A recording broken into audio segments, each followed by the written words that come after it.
It strikes people as odd or even impossible when someone like me says that I am pro-European. However, it is actually extremely pragmatic and logical when it's broken down. Integrationists cannot inherently value a collective Afrocentric identity, not if we're being honest, while matching our words with our actions without contradiction. All being pro-European or pro-Western means is that you are for the preservation and empowerment of the very civilization that sired, gave birth to, and raised you. Where and who you are now takes precedence over where and who your multifaceted ancestors were hundreds or even thousands of years ago. It is to view calling myself African simply because I have some African ancestors as illogical as calling myself Norwegian simply because I have some Scandinavian ancestors, or Korean simply because I have some Asian ancestors, which would ultimately open the slippery slope to claiming some Japanese or Chinese descent, which would technically be true, but even if so, so negligible an amount that I agree it shouldn't be taken seriously. No, what I am is a multidimensional conscience forged by a collection of ancestral consciences over many generations.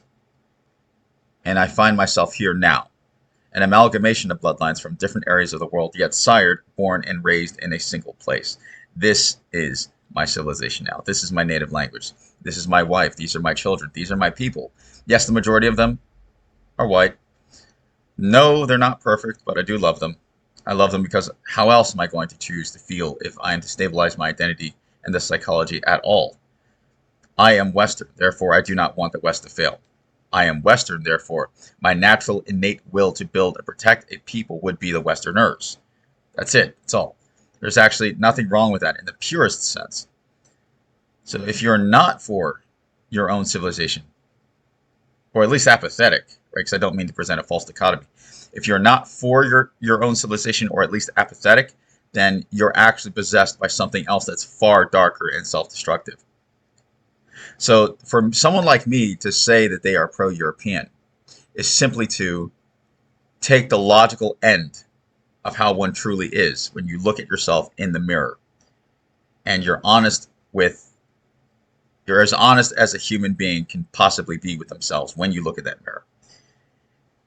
And if I were to get into a conversation with someone who is not, let's say, with someone who's pro black or pro or because they have very varying derivatives. So let's say, and they were to challenge me, again and to push me within their own ideological framework. They would get me to admit that no, I don't inherently value a collective black identity. Now, could I, or should I say, would I be logically destroyed by that? No, because to destroy someone, let's say in a debate, only occurs when you state that you're for X and the opponent reasons that you're actually for Y. Whereas if you enter a debate saying that I'm for Y, then the same Socratic questioning would just simply verify that, yes, you are in fact for Y. So that's not destroying someone. And so when I'm performing these different thought experiments, when trying to solidify exactly what it is that I believe in, which is a continual process. I think everybody should do it. It's just the natural process of self-actualization and self-development, which never should actually end until the day you die.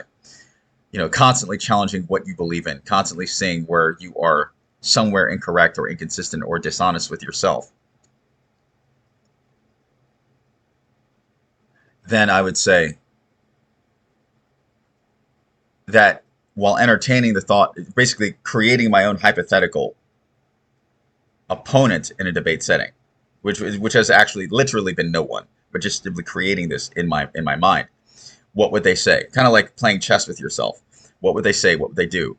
How would they push you?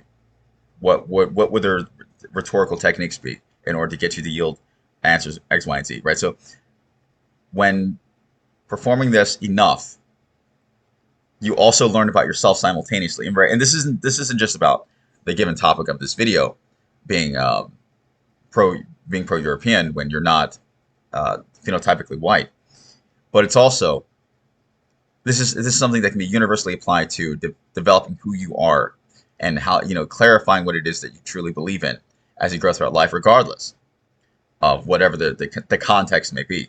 So to think of what is your antagonist, what is your either your opposite or your someone who would represent just someone who disagrees with you in any given form. It may not have to be your direct opposite or whatever. And play mental chess with them. Hold their thoughts in your mind and play chess with yourself. Just simply, what would you do? Right? In the process of attacking your own thoughts, you discover where you are weak and dishonest with yourself. And then when you're able to zoom out within your own mind and then say, okay, well, I'm able to attack myself here, as the other subversion of me over here is trying to move over here. This play would not work against this play.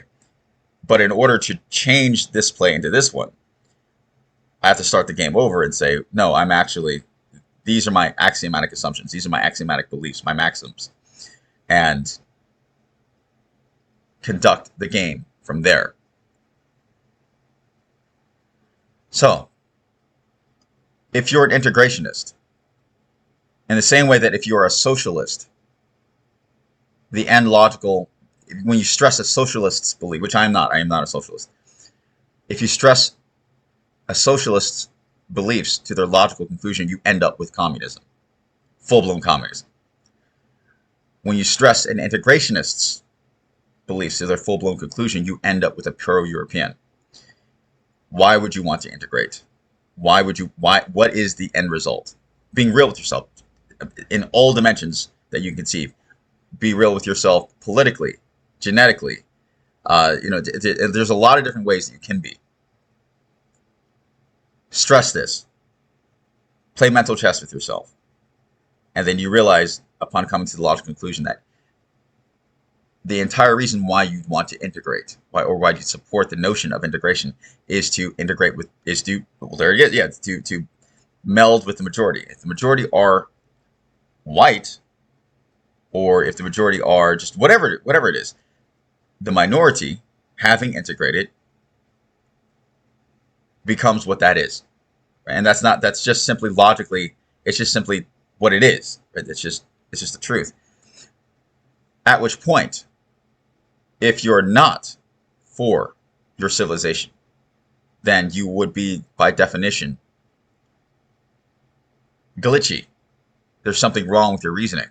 You're not consistent. You're not honest with yourself. So, this is why it is actually, it's not illogical. It's actually very rational for someone like me to be and to stand on the battle mound of, yes, I'm pro-Western. Yes, I'm pro-European. For reasons X, Y, and Z.